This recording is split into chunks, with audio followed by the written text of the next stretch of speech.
Okay, டிஎன்யூஎஸ்ஆர்பியிலிருந்து 2025 இந்த வருஷத்துக்கான notification வந்திருக்கு. ஸோ இந்த டீட்டெயில் பற்றி நம்ம ஃபுல்லாக பார்த்துடலாம். Okay, mic check. தாலுக் சைட்லேருந்து ஒரு 933 வேக்கன்சியும், ஏஆர் சைட்லேருந்து ஒரு 366 வேக்கன்சியும், டோட்டலாக 1299 வேக்கன்சியும் கேட்டிருக்காங்க. ப்ளஸ் கூடுதலாக டிபார்ட்மெண்ட்டில் கொஞ்சம் பற்றாக்குறை மூலியமாக ஒரு 53 வேக்கன்சிஸ் கேட்டிருக்காங்க. ஸோ இந்த வருஷம் நல்லாவே ஒரு பல்கான ஒரு வேக்கன்சின்னு சொல்லலாம். எவ்ரி இயர் வந்து பார்த்திங்கன்னா ஒரு 500+ ஆர் 600+ ஆஃப் வேக்கன்சி தான் கேட்பாங்க. அப்படி பார்க்கும்போது தமிழ்நாடு யூனிஃபார்ம் சர்வீஸ் போர்டுக்காக படிக்கக்கூடிய எல்லாருக்கும் ஒரு குட் நியூஸ். மேற்கொண்டு இந்த நோட்டிஃபிகேஷனில் வேறு என்ன க்ரைட்டீரியா பற்றி சொல்லியிருக்காங்க, வேறு என்ன எலிஜிபிள் பற்றி கேட்டிருக்காங்கன்றதை ஃபுல்லாக இதில் பார்த்துலாம். முதல்ல டேட் ஆஃப் நோட்டிஃபிகேஷன் பற்றி பார்த்துடலாம். ஏப்ரல் 4ஆம் தேதி அன்றைக்கி வந்திருக்குது. ஆன்லைன் அப்ளிகேஷன் ஸ்டார்டிங் ஃப்ரம் 7/4/2025 அன்றைக்கி ஸ்டார்ட் ஆகுது. இதுக்கான last date to apply through online பார்த்திங்கன்னா 3/5/2025. நீங்கள் அப்ளிகேஷன் போர்ட்டில் ஏதாவது கரெக்ஷன் இருக்குது, அது திருத்திக்கணும்னு ஆசைப்பட்டீங்க அப்படின்னா அதுக்கான கரெக்ஷன் விண்டோவும் ஓப்பன் ஆகும். 13/5/2025 அன்றைக்கி மறக்காமல் ஏதாவது மிஸ்டேக் பண்ணிடுதுன்னு கண்டிப்பாக கரெக்ஷன் பண்ணிடுங்க. இதில் ஒரு குட் நியூஸ் என்னென்னு கேட்டிங்கன்னா, இன்னும் எக்ஸாம் டேட் விடலை. அதனால் இப்போ கூட கெட்டு போகலை. இப்போலேருந்து ஆரம்பிச்சுன்னா கூட சீக்கிரமாக படித்து முடிச்சிடலாம். பட் நல்லா படிக்கணும். ஓகே, நெக்ஸ்ட் பார்த்துடலாம். டோட்டல் வேகன்சிஸ் பற்றின டீட்டெயில் கொடுத்துருக்காங்க. சொன்ன மாதிரி 1299 ப்ளஸ் 53 ஷார்ட் ஃபால் வேகன்சி கொடுத்துருக்காங்க. சரி, இதில் தாலுக் பொறுத்த வரைக்கும் நான் சொன்ன மாதிரி மென்ஸுக்கு பார்த்தீங்கன்னா 654 வேகன்சியும், விமனுக்கு 279 வேகன்சியும், டோட்டலாக 933 வேகன்சியும் கேட்டிருக்காங்க.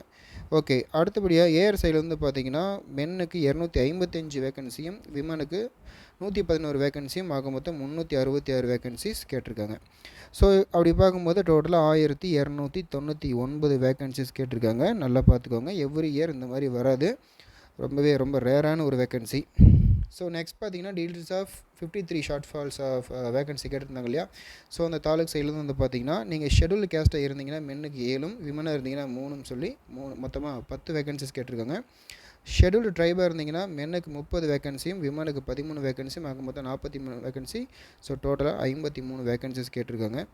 அடுத்தது இதுக்கான பே ஸ்கேல். நீங்கள் எஸ்சியில் செலக்ட் ஆகிட்டீங்க, ஜாபுக்கு போயிட்டீங்கன்னா உங்களுக்கு ஸ்டார்டிங் ஃப்ரம் பார்த்திங்கன்னா 36,900 ரூபாயும், அதிகபட்சமாக 1,16,600 ரூபாய் வரைக்கும் உங்களுக்கு பே ஸ்கேல் சம்பளம் அரசாங்கம் உங்களுக்கு வழங்கப்படும். நெக்ஸ்ட், எஜுகேஷன் குவாலிஃபிகேஷன் ரொம்ப முக்கியம். இதில் வந்து பார்த்திங்கன்னா நீங்கள் எஸ்ஐ படித்து எழுதணும் அப்படின்னா கண்டிப்பாக நீங்கள் எனி ஒன் டிகிரி முடிச்சிடணும். கண்டிப்பாக ஒரு என்ன சொல்கிறது, ஒரு ஸ்டேஜில் நல்லா முடித்த ஒரு டிகிரியாக இருக்கும். சரிங்களா? ஃபார் எக்ஸாம்பிள் இந்த ஃபாலோவிங் பேட்டர்னில் முடிச்சிருக்கக்கூடிய ஸ்டேஜில் இருந்தால் மட்டும்தான் உங்களை வந்து இதில் அக்செப்ட் பண்ணிப்பாங்க. ஃபார் எக்ஸாம்பிள் நீங்கள் 10th முடிச்சிருக்கீங்க, 12th அதுக்கப்புறம் டிகிரி, இந்த மாதிரி பேட்டர்னாக இருந்தாலும் சரி, இல்லை 10th மறுபடியும் 12th முடிச்சிருக்கீங்க, அதுக்கப்புறம் டிகிரி, அதுக்கப்புறம் 4-5 பேட்டர்ன் அப்படின்றதாலும் சரி. ஓகேங்களா? அடுத்தது ஆஃப்டர் கம்ப்ளீஷன் எஸ்எஸ்எல்சிக்கு அப்புறமா டிப்ளமோ மாடலில் படிச்சிருந்தீங்கன்னா, அதாவது 10th அப்புறமா டிகிரி மறுபடியும் 2 வருஷம் டிப்ளமோ படித்தேன் அப்படின்ற மாதிரி இருந்தாலும் ஓகே. சரி, இல்லை 10+3+3 இருந்தாலும் ஓகே தான். சரிங்களா? இல்லை நான் எஸ்எஸ்எல்சி ப்ளஸ் 2 இயர் ஐடிஐ படித்தேன், அதுக்கப்புறம் 10, 12, 3 இந்த மாதிரி படிச்சிருக்கிறேன் அப்படின்னாலும் ஓகே தான். சரிங்களா? வாட் எவர் இட் இஸ், நீங்கள் எனி ஒன் ரெக்கக்னைஸ்டு யூனிவர்சிட்டி மூலிமா வழங்கப்பட்ட எனி ஒன் டிகிரி கண்டிப்பாக நீங்கள் முடிச்சிருந்தால் மட்டும்தான் இதுக்கு நீங்கள் அப்ளிகேஷன் போட முடியும். அதை நல்லா பார்த்துக்கோங்க. ஸோ அடுத்து பார்த்திங்கன்னா இங்கே நோட் அப்படின்னு சொல்லி கொடுத்துருக்காங்க, நல்லா பார்த்துக்கோங்க. நீங்கள் 9th ஸ்டாண்டர்ட் படிக்காமல், சரிங்களா, டைரெக்டாக 10th படிச்சிருந்தாலோ, 11th ஸ்டாண்டர்ட் படிக்காமல் டைரெக்ட் 12th ஸ்டாண்டர்ட் படித்து முடிச்சிருந்தாலோ, ஸோ யூஆர் நாட் எலிஜிபிள். சரிங்களா? நல்லது, கவனமாக வச்சு பார்த்துக்கோங்க. ஓகே. ஸோ அடுத்து பார்த்திங்கன்னா ஏஜ் கொடுத்துருக்காங்க. ஏஜ் பொறுத்த வரைக்கும் இந்த டேட் ஆஃப் நோட்டிஃபிகேஷன் பொறுத்த வரைக்கும் உங்களுக்கு 20 வயசு நிறைவுற்றவராக இருக்க வேண்டும். அதே மாதிரி must not have completed age of 30 years, 30 வயசு நீங்கள் முடிச்சிருக்கக்கூடாது. அதே மாதிரி ஆஸ் பர் உங்களுடைய 1/7/2025 படி உங்களுடைய பிறந்த தேதி வந்து பார்த்திங்கன்னா 2/7/1995 அந்த தேதியிலிருந்து அதிகபட்சமாக 1/7/2005க்குள் இருக்க வேண்டும் அப்படின்ற மாதிரி கொடுத்துருக்காங்க. ஸோ நல்லா கவனமாக பார்த்துக்கோங்க. உங்களுடைய டேட் ஆஃப் பர்த் என்னையிலேருந்து ஸ்டார்ட் ஆகுதுன்றதை பார்த்துக்கோங்க. ஆதார் கார்டில் இருக்கிறத பார்க்காதீங்க. உங்களுடைய 10th சர்டிஃபிகேட்டில் இந்த மாதிரி இருக்கும், அதை தான் கம்ப்ளீட்டாக எடுத்துப்பாங்க. அடுத்தது category and upper age limit கொடுத்துருக்காங்க. சரிங்களா? நீங்கள் வந்து ஒரு பிசியாக இருக்கலாம், பிசியில் முஸ்லீமாக இருக்கலாம், மோஸ்ட் பேக்வர்ட் கிளாஸ் அதாவது எம்பிசியாக இருக்கலாம், இல்லை டிஎன்சியாக இருக்கலாம். அதிகபட்சம் உங்களுக்கு அப்பர் ஏஜ் லிமிட், அதிகபட்ச வயது வரம்பு நிலை அப்படின்றது 32 வயசு வரைக்கும். நீங்கள் எஸ்சி ஆர் எஸ்சிஏவாக இருந்தீங்க, இல்லை ஷெடியூல் ட்ரைப் எஸ்டியாக இருக்கிறீங்கன்னா அதிகபட்சம் 35 வயது வரைக்கும் நீங்கள் அப்ளிகேஷன் போட்டு எழுதலாம். நீங்கள் டிரான்ஸ்ஜெண்டர், அதாவது என்ன சொல்கிறது, டிரான்ஸ்ஜெண்டராக இருந்தீங்கன்னா 35 வயசு வரைக்கும் நீங்கள் எழுதலாம். டெஸ்டிடியூட் விடோ அப்படி இருந்தீங்கன்னா 37 வயது வரைக்கும் நீங்கள் எழுதலாம். ஓகேங்களா.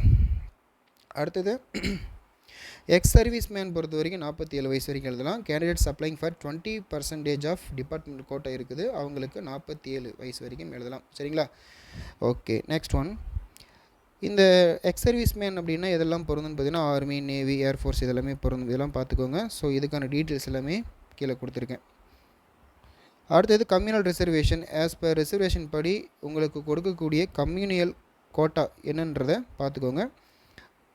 ஓசிக்கு 31%, பிசிக்கு 26.5%, பேக்வர்ட் கிளாஸ் 3.5%. இந்த மாதிரி கம்யூனல் ரேங்க் படி உங்களுக்கு இந்த பர்சன்டேஜ் பற்றி தான் உங்களுக்கு வந்து ஒதுக்கி கொடுப்பாங்க. சரிங்களா. இதையும் பார்த்துக்கோங்க.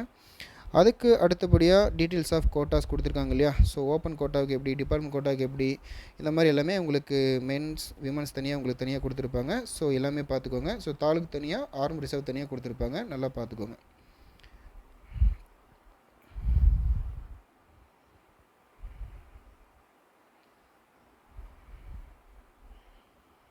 அடுத்தது eligible for applying under 7% of sports quota. Sports கோட்டாவை பொறுத்த வரைக்கும் உங்களுக்கு 7% இடஒதுக்கீடு இருக்குது. அதிலே உங்களுக்கு ஃபார்ம் 1, ஃபார்ம் 2, ஃபார்ம் 3 அப்படின்ற மாதிரி உங்களுக்கு கேட்டகரி வைஸாக பிரிச்சிருப்பாங்க. ஃபார்ம் 1 அப்படின்றது உங்களுக்கு இன்டர்நேஷனல் லெவலில் நீங்கள் ஏதாவது காம்படிஷன் கலந்துக்கிட்டீங்க அப்படின்னா கண்டிப்பாக ஃபார்ம் 1 வச்சு அப்ளை பண்ணி ஆகணும். ஃபார்ம் 2 அப்படின்னா உங்களுக்கு நேஷனல் லெவலில் ஏதாவது காம்படிஷன் லெவலில் போயிருந்தீங்க அப்படின்னா ஃபார்ம் 2 வச்சுருக்கணும். ஃபார்ம் 3 அப்படின்றது ஏதாவது யூனிவர்சிட்டி லெவல், ஏதாவது இன்டர் எஜுகேஷனுக்குள்ளே உங்களுக்கு நடத்தப்பட்ட ஏதாவது ஒரு ஸ்போர்ட்ஸ் இருந்ததுன்னா கண்டிப்பாக நீங்கள் ஃபார்ம் 3 வச்சாகணும். இதெல்லாம் பார்த்துக்கோங்க. ஓகேங்களா. நெக்ஸ்ட் பார்த்தீங்கன்னா உங்களுக்கு பிஎஸ்டிஎம் சர்டிஃபிகேட் இருக்கு இல்லையா, அதுக்கான ப்ரிஃபரன்ஸ் வந்து இன்டர்னல் கோட்டாவின் மூலியமாக 20% இடஒதுக்கீடு கொடுக்குறாங்க. அதுவும் உள் இடஒதுக்கீடுன்னு சொல்லுவோம். சரிங்களா. அதாவது இன்டர்னல் கோட்டா. நீங்கள் எந்த ஒரு கம்யூனிட்டாக வேணால் இருக்கலாம். ஸோ நீங்கள் பிஎஸ்டிஎம் வச்சுருந்து தமிழ் மீடியத்தில் படிச்சிருந்தீங்க அப்படின்னா கண்டிப்பாக உங்களுக்கு அந்த ஒரு இன்டர்னல் கோட்டா 20% அப்படின்றது பொருந்தும். அடுத்தது டிரான்ஸ்ஜெண்டர் அப்படின்ற விஷயத்தை இந்த டீட்டெயில்ஸ் எல்லாமே நீங்களே தனியாக பாஸ் பண்ணி படிச்சுக்கோங்க. அடுத்தது marks allocation for open and police departmental candidates பொறுத்த வரைக்கும் உங்களுக்கு எந்த மாதிரி இருக்கும் அப்படின்றது கண்டிப்பாக தெரிஞ்சிருக்கணும். ஓகே, ஃபஸ்ட் பார்த்தீங்கன்னா உங்களுக்கு தமிழ் எலிஜிபிலிட்டி டெஸ்ட் வந்து மஸ்ட்டு. சரிங்களா. இதில் வந்து மார்க் கிடையாது, just for eligible only. So eligible அப்படின்னா உங்களுக்கு ஸ்கோரிங் செஷன் கிடையாது, ஜஸ்ட் ஃபார் எலிஜிபிளுக்காக நீங்கள் ஜஸ்ட்டு 40% ஆஃப் மார்க் எடுத்தாகணும். 100க்கு 40 எடுத்திங்கன்னா 40 மார்க்குன்றது 40% எடுத்தால் போதும். எலிஜிபிள் ஆனால் தான் உங்களுடைய அடுத்தடுத்த பேப்பரை வந்து கரெக்ஷன் பண்ணுவாங்க. சரிங்களா. எலிஜிபிள் ஆகிட்டீங்க, 40க்கு மேலே எடுக்கிறது உங்களுடைய விருப்பம். சரிங்களா. 100க்கு 100 எடுத்தாலும் அதே மாதிரி தான், அதே வேல்யூ தான். 100க்கு 41 எடுத்தாலும் அதே வேல்யூ தான். அடுத்தபடியாக உங்களுக்கு மெயின் ரிட்டன் எக்ஸாமினேஷனில் 70 மார்க்குக்கும் நீங்கள் ஒருவேளை டிபார்ட்மெண்ட் கோட்டை இருந்தீங்கன்னா 85 மார்க் எடுத்தாகணும். Physical efficient test. சரிங்களா. பிஇடின்னு சொல்லுவோம், 15 மார்க்கும். அதே டிபார்ட்மெண்ட் கோட்டை இருந்தாங்கன்னா அது தேவையில்லை. சரிங்களா. வைவா பொறுத்த வரைக்கும் 10 மார்க்கும், அது டிபார்ட்மெண்ட்டாக இருந்துச்சுன்னா 10 மார்க்கும் கொடுப்பாங்க. ஸ்பெஷல் மார்க் பொறுத்த வரைக்கும் 5 மார்க், இவங்களுக்கும் 5 மார்க் தான் ஆகும். மொத்தம் உங்களுக்கு 100 மார்க்குக்கு இந்த எக்ஸாம் ஃபுல்லாக நடக்கும். சரிங்களா. எக்ஸாம் ப்ளஸ் பிஇடி எல்லாம் சேர்த்து நான் சொல்கிறேன். ஓகேங்களா. ஓகே, இதெல்லாம் பார்த்துக்கோங்க. மேற்கொண்டு உங்களுக்கு ரிட்டன் எக்ஸாமினுடைய இந்த சிலபஸ் பேட்டர்ன் நல்லாவே கிளியராகவே தெளிவாக கொடுத்துட்டாங்க. இந்த சிலபஸை நீங்கள் கண்டிப்பாக பிரிண்ட் அவுட் போட்டு எது எப்படி படிக்கணும் அப்படின்னு சொல்லிட்டு வேர் டு ஸ்டடி சிலபஸ் வச்சு மேட்ச் பண்ணி படிச்சுக்கோங்க. ஓகேங்களா. ஓகே, இதுக்கு வந்து பார்த்திங்கன்னா எப்படி படிக்கணும், என்ன மாதிரி பண்ணணும் அப்படின்றதுக்கான ஒரு லிஸ்ட்டு போட்டு நான் அடுத்த வீடியோவில் உங்களை நான் வந்து பார்க்குறேன். ஸோ இந்த டீட்டெயில் உங்களுக்கு ரொம்ப யூஸ்ஃபுல்லாக இருக்குன்னு நினைக்கிறேன். ஸோ அடுத்த வீடியோவில் உங்களை சந்திக்கிறேன். Thank you. Bye bye from geography Srinivasan.